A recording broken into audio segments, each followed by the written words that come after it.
ভালো মানুষের মুখোশের আড়ালে থেকে কি জঘন্য কাজ করত সেটা জানতে পারলে গা শিউরে উঠবে।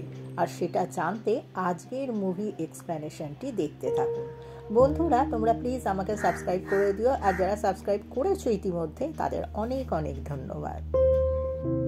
কাহিনীর শুরুতে একটা শহরকে দেখা যায় যেখানে রাতে খুব জোরে বৃষ্টি পড়ছিল, আর দেখা যায় সিয়েনার নামে একটা রেস্টুরেন্টে একজন লোক খুবই ভয়ঙ্করভাবে একজনকে বারবার একটা হাতিয়ার দিয়ে আঘাত করে হত্যা করলো। পুলিশ এই খবরের কল পেয়ে সিয়েনার রেস্টুরেন্টে চলে আসে, আর কিছু তদন্ত করার পর লাশটা অ্যাম্বুলেন্সে করে নিয়ে যায়। যে ছেলেটা এই খুনের ব্যাপারে শেষ খবর পুলিশকে দিয়েছিল তাকে থানায় আনা হয়। ছেলেটি খুবই শান্তভাবে এক জায়গায় বসে থাকে, আর সেখানে দুটো চোর সদ্য মার খেয়ে বসেছিল। তারা ছেলেটাকে জিজ্ঞাসা করে, তুমি কি কোনো মার্ডার করেছো, নাকি রেপ, নাকি আমাদের মতন চুরি করতে গিয়ে ধরা পড়েছো? ছেলেটা বলে, আমার নাম সাপ্লায়ার শঙ্কর, আর আমি এসব কিছুই করিনি। চোর দুটো বলে, তাহলে এখানে কি করে এলে? তোমার ঘটনা আমাদের খুলে বলতে পারো? তখন শঙ্কর শুরু করে, এবং আমরা ফ্ল্যাশব্যাকে দেখতে পাই শঙ্কর ছোটবেলায় তার মায়ের কাছে থাকতো এবং তার বাবাও ছিল। তার মায়ের নাম ছিল সরলা। সে খুবই পরিশ্রমী ছিল, কিন্তু তার বাবা খুব মদ খেত, আর এই নেশাতে তার জীবন বরবাদ হয়ে গিয়েছিল। যা কামাতো সবই এই নেশার পেছনে শেষ করত, এবং গ্রামের যেখানে সেখানে পড়ে থাকতো নেশা করে। লোকেরা সরলাকে এই জন্য কথাও শোনাতো। একদিন শঙ্করের বাবা ঘরে বসেই যখন নেশা করছিল, তখন সরলা বলে যে একটা বাচ্চার সামনে ঘরে বসে তুমি এসব করছো, নিজের পরিবারের কথা ভেবে তুমি ছেড়ে দাও এসব। তখন লোকটা বলে, আমার টাকায় আমি খাচ্ছি, তাতে কার কি? তখন সরলা কেরোসিন তেল খুঁজতে থাকে। ছোট্ট শঙ্কর ছুটে এসে মাকে জড়িয়ে ধরে। তার মা বলে, ভয় পাস না, আমি নাটক করছি যাতে তোর বাবা মদ খাওয়া ছেড়ে দেয়। এরপর সরলা নিজের ওপর সেই দাহ্য পদার্থ ঢালে, আর দেশলাই জেলে বলে, বলো তুমি এই নেশা ছাড়বে কিনা? কিন্তু জ্বলন্ত কাঠিটা হাত থেকে হঠাৎই পড়ে যায়, আর সমস্তটায় আগুন ধরে যায়। সরলা জ্বলতে থাকে। তার বাবাও সরলাকে বাঁচাতে গিয়ে সেও আগুনে পুড়ে যায়। শঙ্কর চোখের সামনে তার মা বাবাকে মরতে দেখে, কিন্তু কিছু করতে পারে না। শঙ্কর চেঁচাতে থাকে। গ্রামের লোক ছুটে আসে, কিন্তু কিচ্ছু করতে পারে না। শঙ্কর ওই ছোট্ট বয়সে মা বাবার সংস্কার করে, কিন্তু গ্রামের লোক তাকে গ্রাম ছেড়ে চলে যেতে বলে। সে বাস ধরে শহরে চলে আসে। তার খুব খিদে পেয়ে গিয়েছিল। সে ওই রাতে একটা ধাবার সামনে আসে। তার কাছে খাবার মতো টাকাও ছিল না, তাই সেখানে সে বসে থাকে। তখন সেখানে নাগান্না নামের একটা লোক একজনকে 5,000 টাকা দিয়ে সাহায্য করছিল। লোকটা বলে, স্যার, আমার মায়ের চিকিৎসার জন্য শুধুমাত্র 3,000 টাকার দরকার। নাগান্না বলে, তুমি পুরোটাই রাখো, পরে তুমি শোধ করে দিও। শঙ্কর এবারে নাগান্নার কাছে সাহায্য চায়। সে বলে, সারাদিন আমি কিছু খাইনি। এটা জানার পর নাগান্না তাকে নিজের ঘরে নিয়ে যায় আর খাবার খাওয়ায়, আর বলে, তুমি কোথা থেকে এসেছো আমাকে বলো, আমি তোমাকে সেখানে পৌঁছে দেব। শঙ্কর তখন বলে সে অনাথ, তার মা বাবা দুজনেই মারা গেছে, তার এই দুনিয়াতে কেউ নেই। নাগান্না তখন বলে, আজ থেকে তুই আমার সাথে থাকবি, আমার ছেলের মতো করে থাকবি, তুই আমার রেস্টুরেন্টে কাজ করবি। পরের দিন দেখা যায় শঙ্কর খুবই পরিকর্মা হওয়ার জন্য ভালোভাবে কাজ শিখতে পারছিল, আর যারা টিপস দিত সেই টাকাগুলো সে জমিয়ে রাখত। নাগান্নাও শঙ্করকে খুব ভালোভাবে দেখভাল করত, আর এইভাবে 15টা বছর কেটে যায়। শঙ্করও বড় হয়ে যায়। এখানে সে 9,000 টাকা এখন পায় কাজ করে। তার সঙ্গে মোহন আর লাকি নামের আরো দুজন বন্ধু এখানে কাজ করত। প্রকাশ নামে একটা লোক একদিন ধারেতে জিনিস নিতে আসে, কিন্তু কাউন্টারে লোকটা দেয় না। তখন সে বলে যে শঙ্কর থাকলে সে দিয়ে দিত। সেই সময় শঙ্কর সেখানে চলে আসে, এবং শঙ্কর সেই সময় দেখে যে একটা মেয়ে এই দোকানে ঢুকছে। মেয়েটাকে দেখে তার ভালো লেগে যায়, কিন্তু মেয়েটা এসে একটা ড্রিঙ্কের নাম করে সেটা আছে কিনা জানতে চায়, আর সেটা নিয়ে সে 580 টাকার দাম ছিল, কিন্তু তার কাছে 550 টাকা ছিল, সেটাই সে দিয়ে দেয়, আর বলে যে বাকিটা আমি পরে এসে দিয়ে যাব। এরপর শঙ্কর বেরিয়ে আসে, কারণ শঙ্করের ওই মেয়েটাকে চোখে ভালো লেগে গিয়েছিল।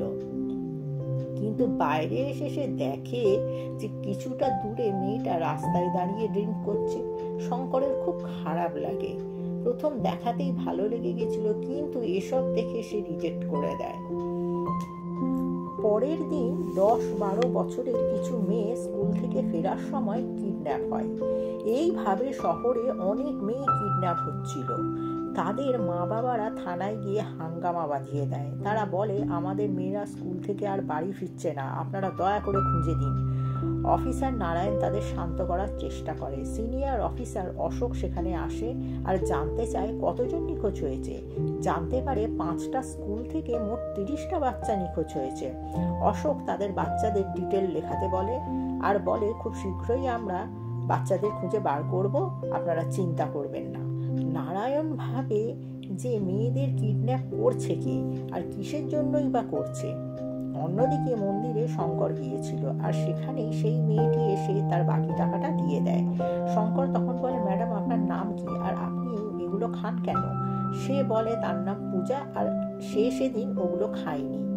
সে একজনকে দিয়ে বোতলটা খোলাচ্ছিল, সেজন্য তাকে 1 গ্লাস দিতে হয়েছিল এবং সেটাই হয়তো শঙ্কর দেখে নিয়েছিল। এটা তার বাবার জন্য সে নিয়ে যায়। তার বাবা প্যারালাইসিস, সেজন্য একবার তাকে এটা ওষুধের মতন দিতে হয়। পূজা স্কুল টিচার ছিল। কথা বলতে বলতে তার বাসটা মিস হয়ে যায়। তখন শঙ্কর তাকে লুনা করে পৌঁছে দেয়। এদিকে নারায়ণ লোকেদের জিজ্ঞাসাবাদ শুরু করে। পরের দিন দোকানে কিছু লোক ড্রিঙ্ক করতে আসে। মোহন তাদের কাছে টাকা চাইতে গেলে তারা মোহনকে মারে। তখন নাগান্না সেখানে আসে আর তাদের থাপ্পড় মেরে টাকা দিতে বলে। ছেলেগুলো ছুরি বার করে নাগান্নাকে মারতে যায়, কিন্তু শঙ্কর সেখানে এসে সবাইকে পিটিয়ে বৃন্দাবন দেখিয়ে দেয়। তাদের ব্যাগ থেকে ড্রিঙ্কের দামটা নিয়ে তাদের ওয়ার্নিং দিয়ে বার করে দেয়, কিন্তু ছেলেগুলো বলে যে শঙ্কর, আমরাও তোকে ছাড়বো না। পরের দিন সবজি বাজারে শঙ্করের সাথে পূজার দেখা হয়। শঙ্কর নিজের সম্পর্কে সবকিছুই বলে। শঙ্কর পূজাকে বিয়ের প্রস্তাব দেয়, কিন্তু পূজার তখনই রাজি হয় না। কিন্তু সে বলে, আমাকে একটু সময় দাও, আমি ভেবে বলবো। শঙ্কর তাতেই খুশি হয়ে যায়। এরপর কিছু ঘটনার মধ্যে দিয়ে দুজনের মনের মিল হয় আর পূজা রাজি হয় শঙ্করকে বিয়ে করার জন্য। নাগান্না সব জানার পর শঙ্করকে নিয়ে পূজার বাড়িতে গিয়ে তার বাবাকে বলে, শঙ্করকে আমি আমার ছেলের মতো মানুষ করেছি, আমার যা কিছু আছে সব শঙ্করই পাবে, আপনি রাজি থাকলে ওদের বিয়েটা হবে। পূজার বাবা খুশি হয়ে রাজি হয়ে যায়। নাগান্না পরের দিন পুরোহিতের সাথে কথা বলে ও শঙ্করকে 50,000 টাকা দিয়ে বলে গলির মোড়ে নতুন ঘর ভাড়া নিতে, আর বিয়ের জন্য এই টাকাটা আমি তোমাকে দিলাম। শঙ্কর আপ্লুত হয়ে নাগান্নাকে জড়িয়ে ধরে। এবারে স্কুলে কয়েকজন পিতামাতা গিয়ে টিচারদের বলতে থাকে যে তাদের বাচ্চারা বাড়ি ফেরেনি। টিচাররা বলে তারা এই বিষয়ে তো কিছু জানেই না। পূজা তাদের শান্ত করে আর বলে, এসব নিয়ে আপনারা ভাবনা চিন্তা পরে করবেন, আগে চলুন আমরা সবাই মিলে বাচ্চাগুলোকে খুঁজতে বেরোই। এবং তারা বিভিন্ন জায়গায় খুঁজতে থাকে। এমন সময় শঙ্কর বিয়ের মার্কেটিংয়ের জন্য পূজাকে কল করে, কিন্তু পূজা বাচ্চাদের খুঁজছিল, তাই সে কল রিসিভ করে না। শঙ্কর তখন একাই মার্কেটিং করতে থাকে। ফেরার সময় তার একটা কল আসে। সে খুব তাড়াতাড়ি পূজার বাড়িতে গিয়ে দেখে পূজার একটা অ্যাক্সিডেন্ট হয়েছে এবং তাতে সে মরে গেছে। শঙ্কর ভেঙে পড়ে। তার ভাগ্যে কি খুশি বলে কিছুই নেই। সে পূজাকে এত ভালোবাসতো যে পূজার মৃতদেহটাকে দেখে সে কান্নায় ভেঙে পড়ে। সে আর নিজেকে ঠিক রাখতে পারে না, বরদাস্ত করতে পারে না এটা সে। নাগান্না তাকে অনেক করে বোঝায়। এইভাবে কিছুদিন কেটে যায়। অন্যদিকে পুলিশ মেয়েদের কিডন্যাপের ব্যাপারে ইনভেস্টিগেট করলেও কোনো সূত্র খুঁজে পাচ্ছিল না। একদিন রাতে খুব বৃষ্টি হচ্ছিল। শঙ্করদের দোকানে কোনো কারেন্ট ছিল না। শঙ্কর একটা টেবিলে অর্ডার নিচ্ছিল, তখন একজন বাথরুমের দিকে যাচ্ছিল। তখন সে একটা ঘরে একটা মৃতদেহ দেখতে পায়। সে চেঁচাতে থাকে। শঙ্কররাও সেখানে এসে সব দেখতে পায়, কিন্তু অন্ধকার থাকার দরুন কে মরেছে সেটাই তো বোঝা যাচ্ছিল না। শঙ্কর তখন পুলিশকে কল করে। পুলিশ এসে পৌঁছায়। অফিসার নারায়ণ এসে টর্চের আলো ফেলে দেখে মৃতদেহটা নাগান্নার। এই দেখে শঙ্করের পায়ের তলার মাটি সরে যায়। নিজের ছেলের মতো করে যে তাকে মানুষ করলো, সেই মানুষটাই এইভাবে মৃত্যু হলো। এবারে বন্ধুরা, এই দৃশ্যটাই আমরা মুভির শুরুতে দেখেছিলাম। শঙ্করকে পুলিশ থানায় নিয়ে এসেছিল। এবারে পুলিশ তদন্ত শুরু করে। যেখানে খুনটা হয়েছে সেখানে গিয়ে পুলিশ ভালো করে দেখতে থাকে। সেদিন ওই দোকানে যারা এসেছিল তাদের পুলিশ জিজ্ঞাসা করতে থাকে। তারা পুলিশের মার খায়, কিন্তু কেউই বলে না যে সে খুনটা করেছে, কারণ তারা তো কেউ খুন করেনি। এবারে পুলিশের সন্দেহের তালিকায় ছিল শঙ্কর, মোহন আর লাকি। তাদের থানায় এনে খুব মারধর করা হয়, কিন্তু তারাও বলে যে তারা এটা করেনি। অফিসার অশোক এই 3টে ছেলেকে খুব মারে, যাতে কেউ তো একজন বলে যে সে মেরেছে, কিন্তু তা হয় না। এত মার খেয়েও তারা বলে তারা কিছু করেনি। শঙ্করকে উলঙ্গ করে পেটানো হয়। অফিসার নারায়ণ এসব দেখে খুবই কষ্ট পায়। সে অশোককে বলে, স্যার, আপনি এদের ছেড়ে দিন। কেউ মরে গেলে আমাদের চাকরি চলে যাবে। এত মার খেয়েও যদি কিছু না বলে তাহলে বুঝতে হবে সত্যি এরা কিছু করেনি। পুলিশও 3জনকে ছেড়ে দেয়। 3জনে ঘরে চলে আসে, কিন্তু শঙ্করের অবস্থা এত খারাপ ছিল যে সেখানে নারায়ণ এসে তাকে নিয়ে হাসপাতালে নিয়ে চিকিৎসা করায়। ফেরার সময় একটা জায়গায় নারায়ণ গাড়ি থামায়। এবারে সমস্ত কাহিনীর টুইস্ট জানা যায়।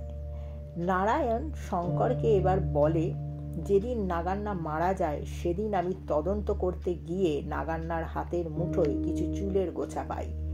আমি কাউকে সেটা না দেখিয়ে নিজে সংগ্রহ করে রাখি। তারপর আমার এক ডক্টর বন্ধুর কাছে গিয়ে বলি ব্যাপারটা। তখন সে বলে, তুমি যাকে সন্দেহ করছো তার চুল এনে দিতে পারলে আমি পরীক্ষা করে বলে দিতে পারবো। শঙ্করকে নিয়ে সেদিন পুলিশ গাড়িতে করে নারায়ণ থানায় আনছিল। সেদিন গাড়ির সামনে একটা সাইকেল চলে আসে, আর পুলিশের গাড়িটা ব্রেক কষতেই নারায়ণের পাশে বসে থাকা শঙ্করের মাথার চুল মুঠি করে ধরে ফেলে নারায়ণ। তাতে করে তার হাতে শঙ্করের চুল এসে যায়। সে তারপর ওই চুল নিয়ে গিয়ে পরীক্ষা করায়, আর দেখা যায় মৃতদেহের হাতে শঙ্করেরই চুল ছিল, অর্থাৎ শঙ্করই একে মেরেছে। কিন্তু কেন? যে লোকটা তাকে নিজের ছেলের মতো করে মানুষ করলো, ভালোবাসলো, তাকেই খুন করলো শঙ্কর। শঙ্কর এবার রেগে জ্বলে ওঠে। সে বলে, আমার নিজের বাবা হলেও আমি এটা করতাম। এবারে জানা যায় শহরের যে কিডন্যাপগুলো হচ্ছে তার পেছনে আর কেউ না, এই নাগান্নাই ছিল। সে তার লোকেদের দিয়ে শহরের বাচ্চাদের কিডন্যাপ করাতো আর বাইরের দেশে বেচে দিত। তাদের ইঞ্জেকশন দিয়ে তাড়াতাড়ি বড় করা হতো আর প্রস্টিটিউটের কাজে লাগিয়ে দেয়া হতো। মেয়েদের বিক্রি করে কোটি কোটি টাকা সে কামাচ্ছিল। যেদিন পূজা সবার সাথে বাচ্চাদের খুঁজছিল, সেদিন পিহু নামের একটা বাচ্চা মেয়েও তার সাথে ছিল। তারা একটা শুনশান জায়গায় দেখতে পায় যে নাগান্না সেখানে অনেক গুন্ডাদের সঙ্গে রয়েছে আর অনেক বাচ্চাও সেখানে রয়েছে। রেগে গিয়ে পূজা নাগান্নার সামনে চলে যায় আর পুলিশে খবর দেবে বলে। নাগান্না তখন প্রচন্ড রেগে গিয়ে পূজাকে মেরে ফেলে, আর তারপরে সে এমন ঘটনা সাজায় যা দেখে মনে হয় পূজার অ্যাক্সিডেন্টে মৃত্যু হয়েছে। পিহু লুকিয়ে সব দেখে নেয়। যেদিন দোকানে শঙ্করের সাথে ছেলেদের মারপিট হয়েছিল, শঙ্কর চোট পেয়ে হাসপাতালে গেছিল চিকিৎসা করাতে, আর তখন পিহুও সেই হাসপাতালে ছিল। সেই শঙ্করকে পূজার সাথে কি হয়েছিল সব বলে দেয়। তখন শঙ্কর জানতে পারে নাগান্নাকে যেমন দেখায় আসলে সেটা সে নয়, সে একটা জানোয়ারেরও অধম। নাগান্না অন্য মেয়েদেরকে কিডন্যাপ করেছে, সেসবও সে জানতে পারে। এবারে এক রাতে নাগান্নাকে একা পেয়ে ছুরি দিয়ে বারবার আঘাত করে নাগান্নার প্রতিটা কুকর্মের প্রতিশোধ নেয়। পূজার মৃত্যুর বদলা নেয়, বাকি বাচ্চাদেরও ন্যায় বিচার দেয়। এইভাবে নারায়ণ শঙ্করকে বলে এসবের মধ্যে আর একজন সামিল আছে, আর সে হলো অশোক। আমি নাগান্নার সাথে অশোককে কথা বলতে দেখেছি, কিন্তু ওদের বিরুদ্ধে আমি কোনো প্রমাণ জোগাড় করতে পারিনি, তাই চুপ ছিলাম। এরপর নারায়ণ আর শঙ্কর দুজনে মিলে অশোককে মারে আর তার মুন্ডু কেটে গাছে ঝুলিয়ে দেয়, যাতে শহরের কেউ এই কাজ করার সাহস আর না পায়। এরপর নারায়ণ আর শঙ্কর জানতে পারে যে নাগান্না আর অশোক তো দুটো মোহরা, এদের ওপরেও আর একজন আছে। তখন তাকে এবার শেষ করার জন্য দুজনে বেরিয়ে পড়ে, যাতে করে তাকে মেরে এই ভয়ঙ্কর অবস্থা শেষ করতে পারে। মুভিটি এখানেই শেষ হয়। থ্যাংক ইউ বন্ধুরা। যারা আমাকে সাবস্ক্রাইব করেছো তাদের অনেক ধন্যবাদ। যারা এখনো করোনি প্লিজ আমাকে সাবস্ক্রাইব করে দিও, আর ভালো লাগলে অবশ্যই লাইক করো।